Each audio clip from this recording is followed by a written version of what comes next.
Here we go. It's time for the RotoWire Rundown. My name's Keith Stewart from Read the Line. And of course, I am joined by the three-time award-winning fantasy scribe for RotoWire, Mr. Len Hochberg. Len, congratulations. I saw the delivery this week out there on X. I saw the posting. You got your third trophy.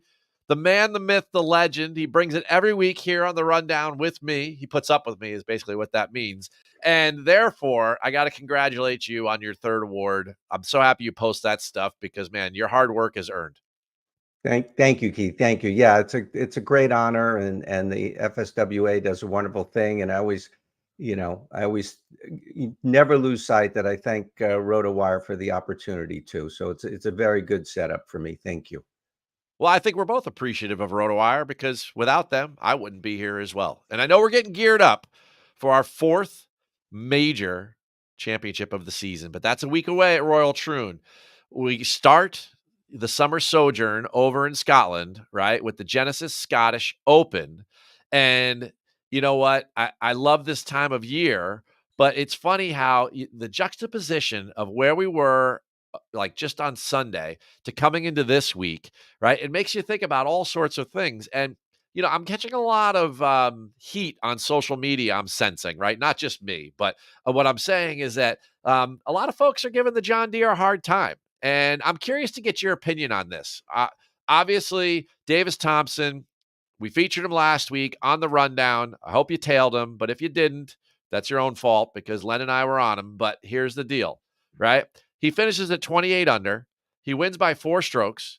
Everybody's upset about him shooting 126 over the weekend and everything. How do you feel about these like birdie fests that go to 28 under? So are they good? Are they bad? I've never really asked you this direct question, so I've been curious. And it came up, we text back and forth, and I was like, I wonder how Len feels about these types of tournaments. So give it to me. What do you think?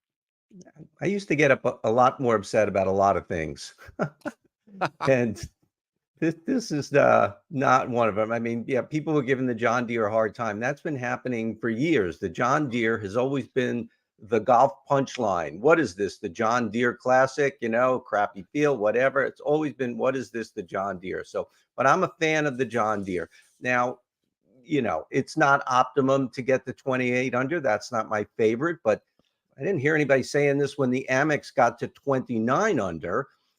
Maybe because Nick Dunlop was such an incredible story, and also because it was tight. It was tight. I think 28 under wouldn't have been so bad in people's minds if somebody was at 27 under. But this was basically, a coronation over the back nine on Sunday. So, do I think it's great that Sung J M and others shot 20 under and didn't crack the top 10? No, but there are going to be weeks like this on the PGA Tour. We don't want every week to be the same. I'm happy that when there's not a signature event, there were just too many of the same thing week after week, and this may not be the optimum change of pace, but it's a change of pace, and so I like it. So, but I maybe I wasn't paying attention, but I didn't see all the vitriol on social media. Where did you land on this? Well, it's the usual cast of characters that complain about everything. Had it been 15 under, they would have complained about the John Deere wasn't enough of a birdie fest. It's just this circular argument that goes on in golf Twitter. But I was just curious how you felt about it overall. I mean, we know how the world feels about it. The ratings were up over 32% versus Sepp Straka's win last year, and that guy was on a race to 59.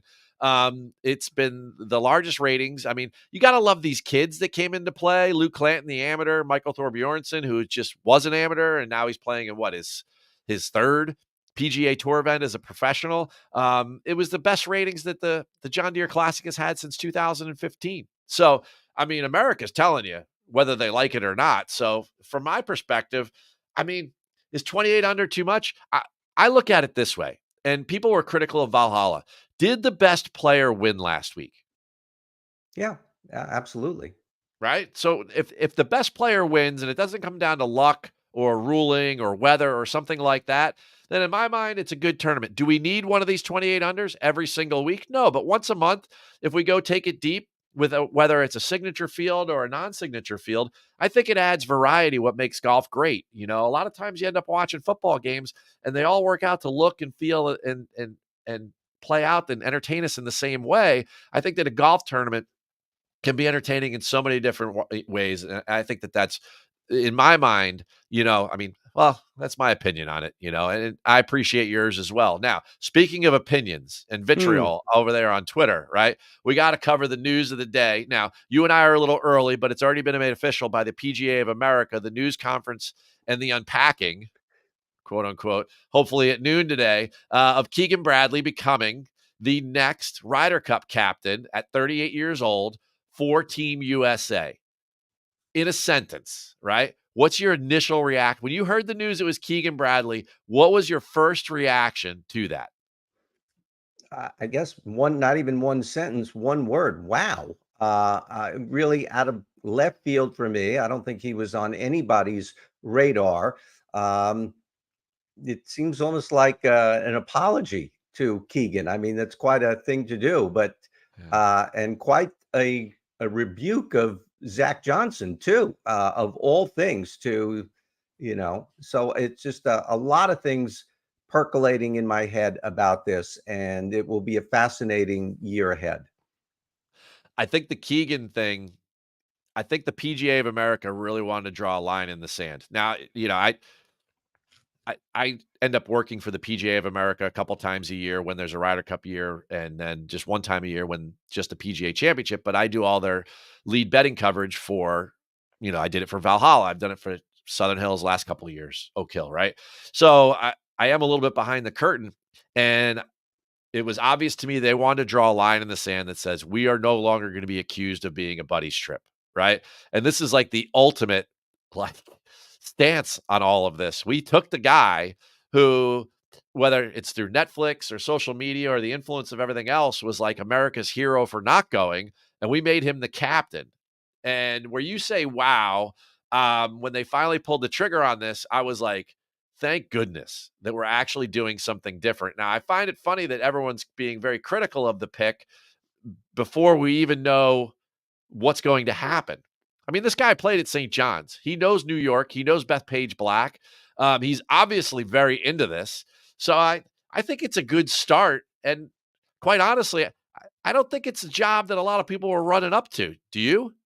No, a lot of people didn't want the job, and I'm a New Yorker originally, and I know he went to St. John's, but I'm very conflicted about him because he's clearly a Boston guy and a Celtics guy and a Red Sox guy. So, I don't know where the Red Sox, where the fans, I guess the fans will be behind him. It'll be USA. It'll be USA. It won't be Boston and New York, but he is a Boston guy more than a New York guy. And my lights just went out here, but whatever, I'm still here. I mean, at the end of the day, I'll be fine with it as long as David Ortiz and Tom Brady aren't rolling up in the locker room and we got to get hit with all that stuff. That's for sure. Because as you know, I'm a New York guy myself.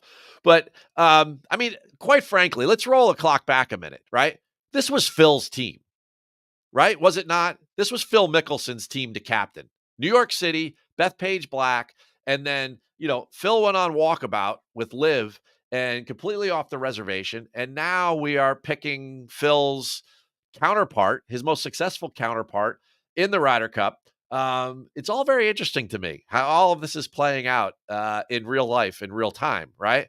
I like the Keegan Bradley pick because, just like the way he plays golf, he's very fidgety, he's very awkward. He's the type of person who's in your group, he would keep you on edge. He reminds me a lot of Paul Azinger in his Ryder Cup days. Like Keegan's not afraid to get in your face and compete and be a great ball striker. So for me, I'm pretty excited about all of this, and at the end of the day, a lot of people are mentioning this on social media and I want to mention it too. How about when he posted the picture of his suitcase that he didn't unpack from 2014. If they don't unpack that suitcase today at the press conference, they're missing out on a huge, Fantastic. Yeah. a huge marketing moment because, man, for a guy to carry a 10-year grudge, right, for losing the Ryder Cup, that's the guy I want leading this thing like Herb Brooks back in 1980. Few more thoughts in my head here. Well, first of all, this year he's 18th in President's Cup standings. Oh, Will they pick him? Will they pick him as a captain's pick? He clearly won't, unless he goes on a tear here. Won't make it into an automatic pick. Will he get picked for the President's Cup? I mean, that's going to be something, whether he gets it or doesn't. That's going to be news more than he's 18th, more than the 17th guy and the 19th guy. And then does he pick himself next year to play on the team? But really and something I just tweeted about, the most fascinating part, the most interesting dynamic is his age. He is 38 and he is a contemporary of the players who will be on the team. And he will all of a sudden be their boss. And Luke Donald and Zach Johnson, they weren't especially old, but they were not contemporaries of the players. They're older. They're the previous generation. Their best days are behind them. Keegan Bradley's still a top 20 player, still competing in the majors and the signatures, and presumably will want to be in all of them next year, which will be a question of how much time is he devoting to the Ryder Cup when he's competing in these 12 and then the players 13 tournaments. Is he going to step aside from all this free money? I don't know, but that's a question. But I think the hardest thing is he is a peer of these players. He may not be their friends, but he is a peer and suddenly will have to be their manager. And I equate it to if anyone in the workplace has ever been a peer of somebody and then you get promoted and all of a sudden your peers, maybe your friends, you are managing them. You are your boss. And that changes the dynamic. And that is not easy to do. And I think that will be his toughest challenge because it just changes the relationship with all of these guys. And will he command their respect? And it happened to me at one point in my career where I was promoted and suddenly became a manager of some people. And I found it very difficult, a very fine line to walk where you have to really tread lightly in a lot of ways. And I don't know if this is a tread lightly kind of job. you raise a very interesting point. There's no doubt that he is not part of the boys' club. There's no doubt of that. That was made obvious to all of us with Rome. He has now got to, find some way to bridge that gap.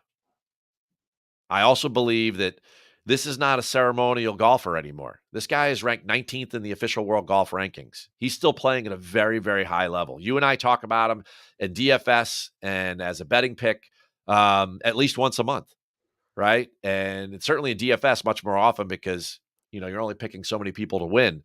So I think he definitely will have the respect. He's won a major championship. He's been on 2 Ryder Cups. It's not like we're going completely off the reservation here and picking somebody that just has no Ryder Cup experience, or we're picking Tom Watson and we're picking everyone's dad. They I think it's a good move for all the right reasons. And past that, it's tough to get critical of something like this until he starts really making some decisions. There's no doubt that he wanted this job if he's taking it, because in my mind, there's very little chance that he plays on this team. I think there's too much going on there. I think that going back to the days of comparing him to Arnold Palmer back in the 60s being a playing captain, that's the last time we had a playing captain. I think that's not going to happen. And people say, oh, 2019 with Tiger and everything. Like, Keegan Bradley's not Tiger. So let's just end that conversation right there. I think that this guy took the job knowing full well it was in the Northeast. That's as close as a Ryder Cup's ever going to get to New England. He will be lauded for being there. People will love him to death.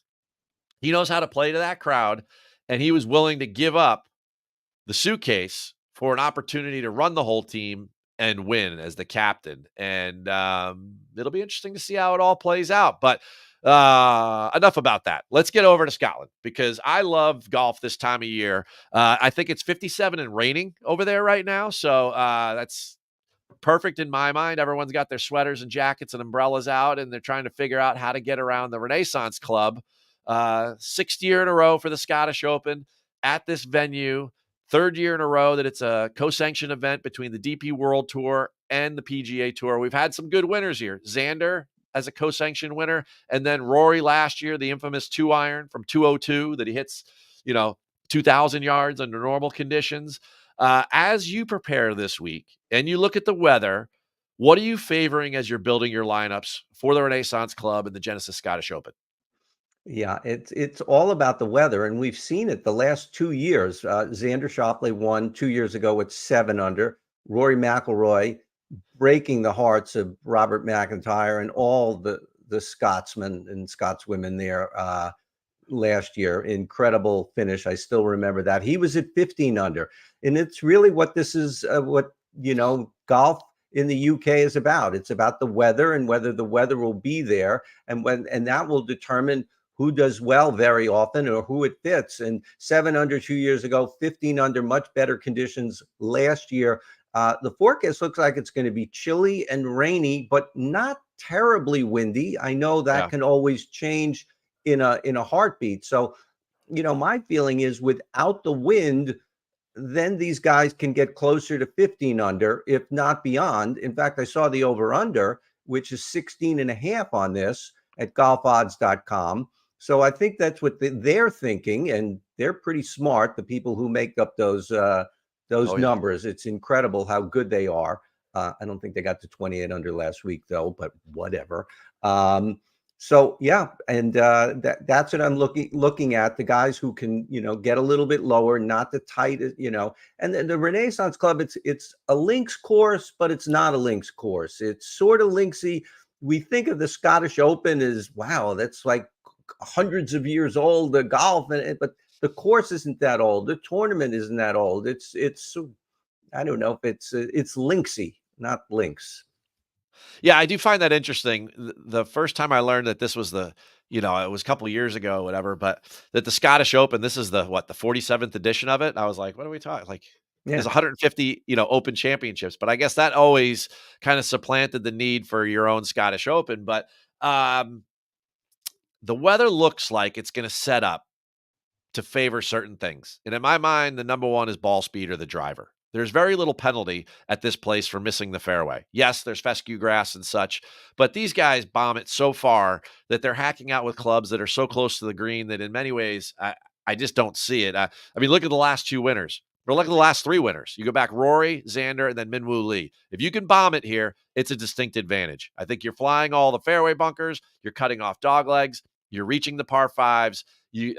Those long par fours you're taking advantage of, and then there's the one drivable par four. So I think length is a big factor. I think putting is a big factor. Tom Doak, it's tough to say a comp course, but when you talk about Memorial Park in Houston, what did you need to do? What did Stephen Yeager do there? What did Tony Finau as runner-up? Scotty, what did they do?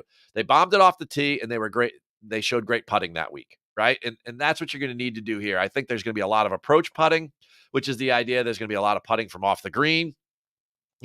Can you avoid three putting on slow greens that you're just not used to? I mean, the John Deere Classic might run almost twice as fast as these greens are going to run this week, especially with all of the rain that's predicted. And the little amount of wind, it's also going to favor these guys that can really move the ball. And the other thing with power is that there's a lot of long iron shots here. We've got 5 par threes, but 3 of them are over 200 yards. We've got those 3 par fives that have a second shot in. That's another long iron play. And then we've got those 5 long par fours. So for me, it comes down to, can you bomb it off the tee? How good of a lag putter are you?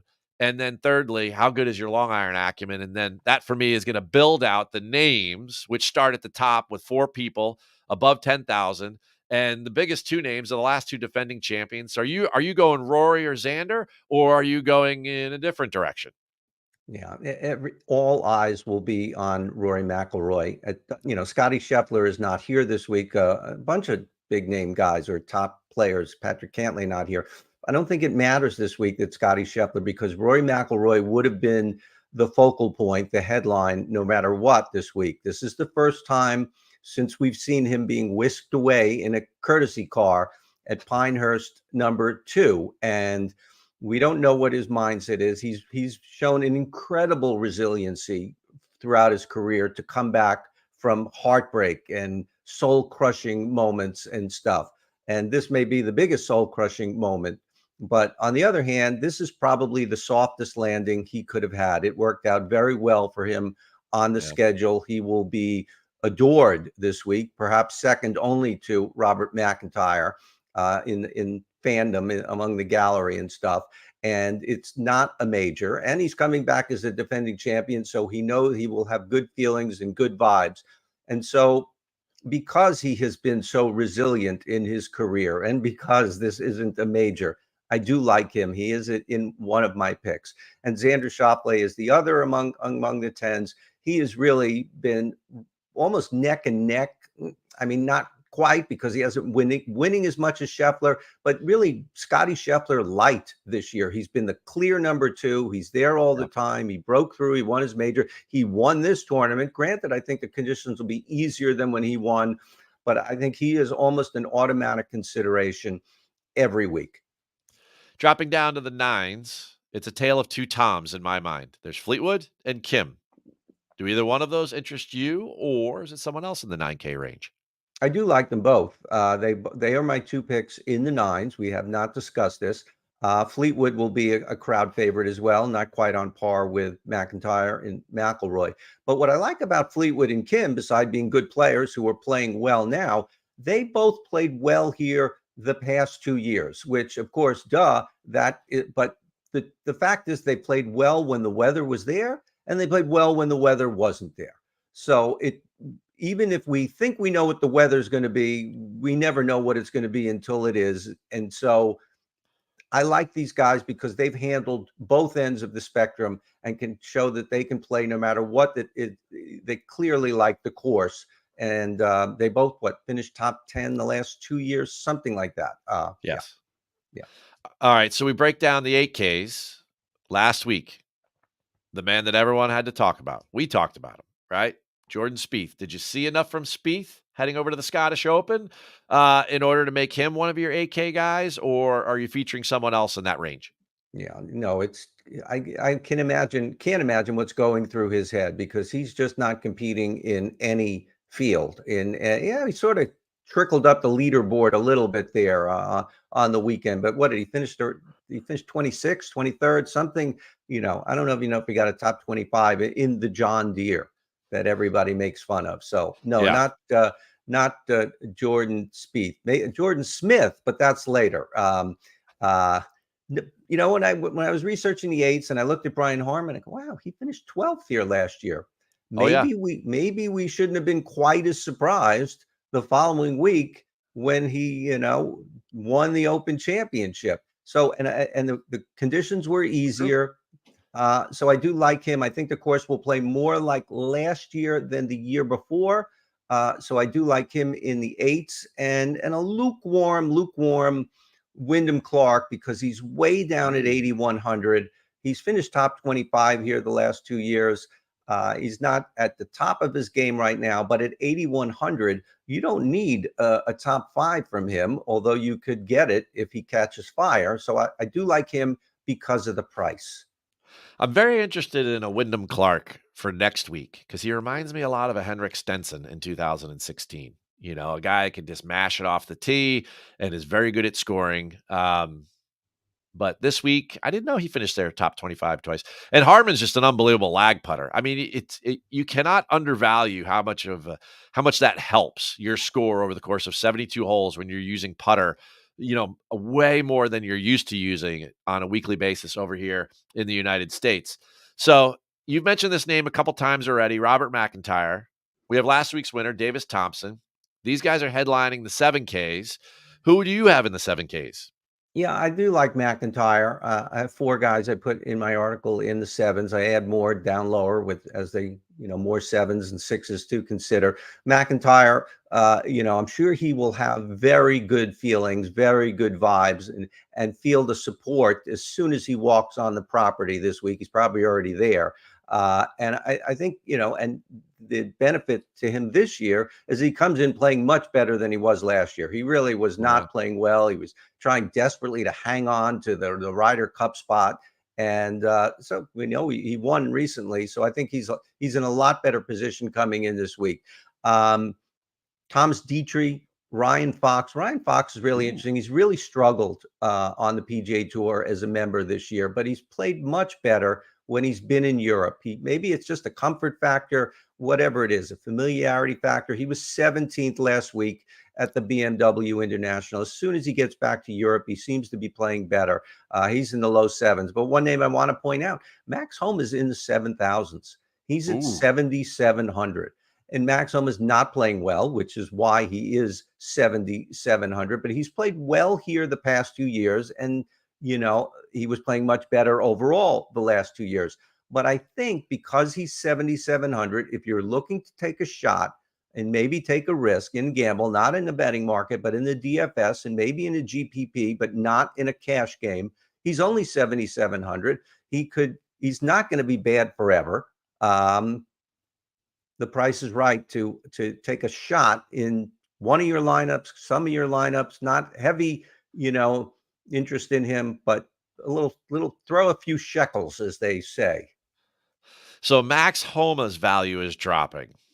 We're going to go down to the 6K now. In what world did you ever think that Will Zalatoris would be in the 6K range? Because that's where he sits. He's near the top of it, but he's in the 6K range.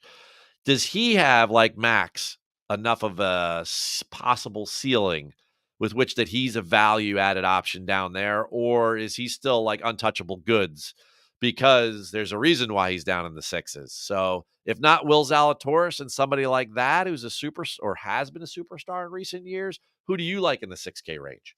Yeah, I put Zalatoris in a similar situation as Homa, where the price is so good, it's worth taking a shot. Now, he had to withdraw last time out at the Rocket Mortgage. His back was flaring up, and it's a shame because we just see that guys with back problems, they never fully go away. They may go away for a year, they may go away, whatever, Sure. but I think they're just never, ever gone. And, but on the other hand, he's playing this week. And I don't think he would jeopardize next week for this week if his back was bothering him. So I think he's ready to go and he's ready to play. And he played here a couple of years ago. I think he was like 28th or something. Not fantastic, but for a guy at 6,900, 28th is not too bad. So I think because of the price, he's worth taking a shot on. Jordan Smith, mentioned him a moment ago, also in the Sixers, just a very good player, Englishman. He has performed in the majors and some of these other tournaments and here pretty well when he gets around these top level players, and he is in the sixes. So I like him as well. Victor Perez in the low sixes. Victor Perez has generally not fared well against PGA Tour competition when he's played in the tournaments, but then last month he's shown something, and he played well at the Canadian Open, a Birdie Fest. He played well at the Memorial, a much tougher track. And when a guy plays well in both of those places in the past month, it tells me he's kind of on his game right now, and he is in the very low sixes. All right. Well, speaking of low, we're heading down to the fives. And there's a lot of names there I can't even pronounce, let alone that I recognize. So this is why I need you, Len. I mean, outside of Matt Fitzpatrick's brother, Alex, right? There's a lot of people that come straight off the DP World Tour and other tours that are playing this week that we're just not familiar with. So you got to come up with some 5K gems of yours.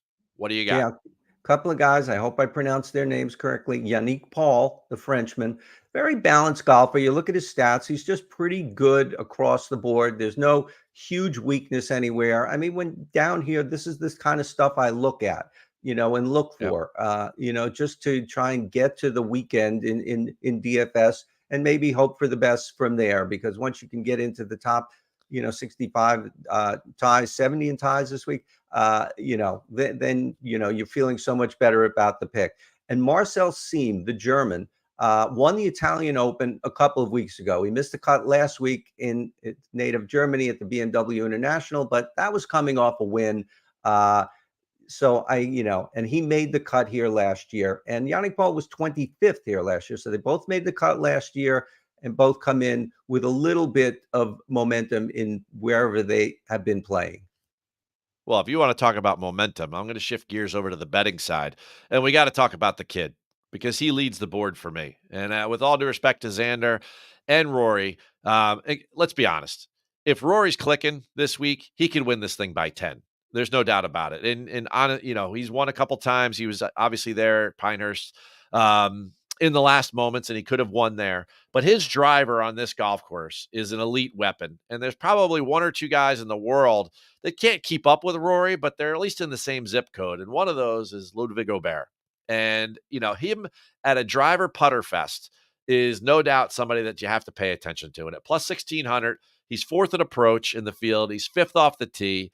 He's an extremely good putter. I know he didn't have a good week putting at the Travelers, but he's only missed one cut all year, and that was barely at the PGA Championship. Otherwise, this guy's got 6 top 10s, and he gives us every reason, heading back to Europe where he's from, that he can get the job done against whatever kind of field.